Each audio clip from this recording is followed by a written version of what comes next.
Hello everyone, welcome to another Xur inventory update on a Friday, as always. But just getting into it, I will be doing a quick live stream afterwards. I'll just kind of be hanging out playing Destiny, maybe picking up a raid depending. I'll just be vibing on stream for a while, just doing Destiny, doing season stuff, hunting red borders and the like. But aside from that, in terms of Xur, there actually is something free to keep track of. Before I get into it, there is the Strange Coin offer that they kind of have. If you don't know, Xur was kind of bugged with a strange favor and it wasn't properly giving you bonus strange coins, and because of that they actually gave you a free set of strange coins that will allow you to reacquire the favor of the 9 buff, exactly 47, so don't have more than, if I recall the number, 59 or no 52, because that would max you out. Regardless, be sure to pick this up while you can. It is literally free strange coins for everyone. It'll allow you to get another favor and get more strange coins while you can play. From that point, the catalysts available, ironically enough, are the Sweet Business Catalyst, which is a pretty solid option for the PvP crowd. It is not exactly a god tier PvE choice, but at the same time, I mean, Sweet Business is a god tier choice, but this catalyst doesn't really help much. It is just reduced flinch, so it helps out in the hold fast scenario where there's just ads from every angle shooting at you. However, there isn't much else it does other than reducing flinch. That's literally its only benefit. From there, there's the Jötunn catalyst, which is a 2-in-1 because it gives you cornered, which is basically faster charge time on the slowest fusion rifle in the game, next to, I think, 1000 voices, but I forget the pure stats, but I digress. Faster charge time when surrounded, and it gives it ignition or incandescent for spreading scorch on kill, which it already does burn over time. So it just is 2 cherries on top for Jötunn, which is already a very solid fusion rifle. I need to use this more. Then going into the exotic armor, there is the Graviton Forfeit, which improves invisibility in multiple ways, increasing the duration of invisibility effects. And while invisible, your melee recharges faster, your weapons reload faster, and recovery is greatly increased. If you were ever the type of person to play an invis class just to get out of there, recharge, and use the invis to break away from the fight and reset yourself, Graviton is that option. Although if you want some more team play, I would recommend using something like Omni Oculus or other Void exotics.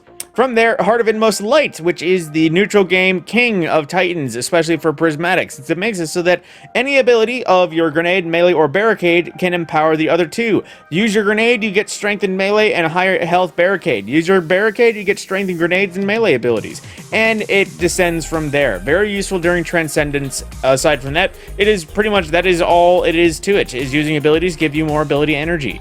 Then there is Nezarac's Sin, which is a very useful exotic that you don't really need to be on a Void Walker subclass. You don't need to have an all weapon or Void weapon loadout. You just need to have one source of Void damage, and increases ability energy recharge rate from it. So if you literally just run like a Hammerhead and just have that Void machine gun, or just run a Recluse, just as an example, and have that, every basic primary kill will give you ability regeneration. A A-tier Warlock exotic pick from any aspects.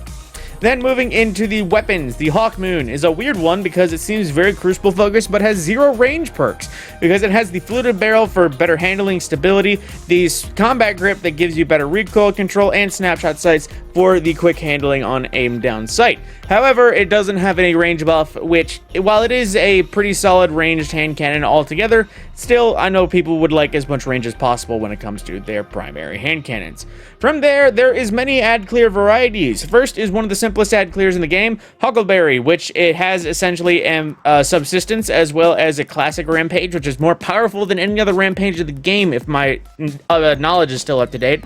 And it does have a rate of fire buff from just holding down the trigger. Think of it if it was subsistence, Sweet Business, and Wild West style. From there, there is the catalyst that if you have it, basically makes it that instead of just subsistence, it is a full magazine refill, which is nothing more than just a pure complement to this already great ad clear submachine gun.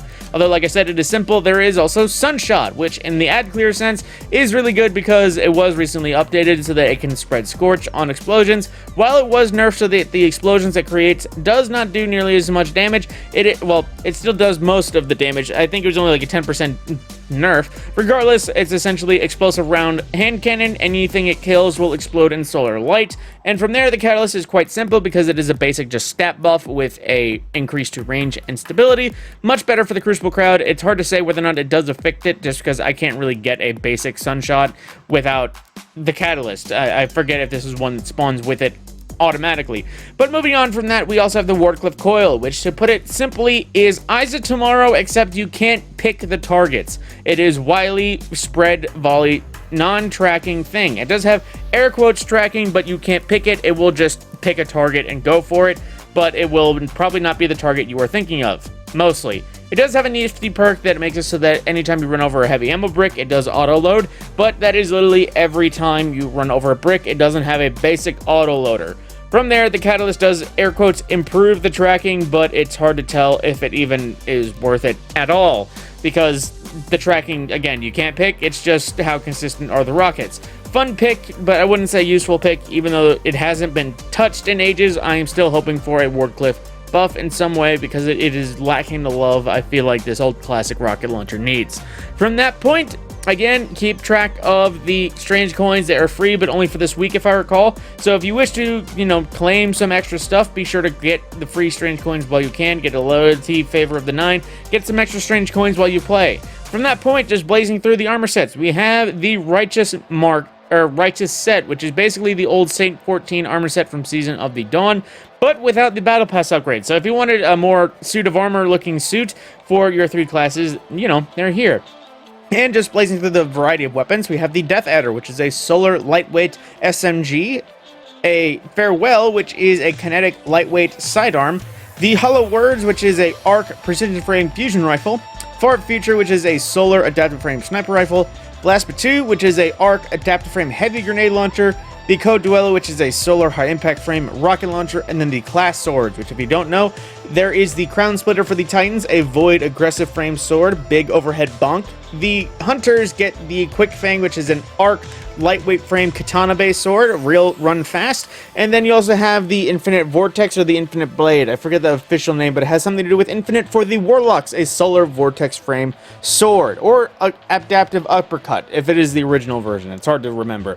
But from that point, that is everything Xur has to offer. So I hope you actually take advantage of the few good catalysts that are here, and just, get your free strange coins while you can. It is literally gift money. From there, I will see you in the next video, and possibly in the live stream where I just vibe to myself using my old favorite sweet business.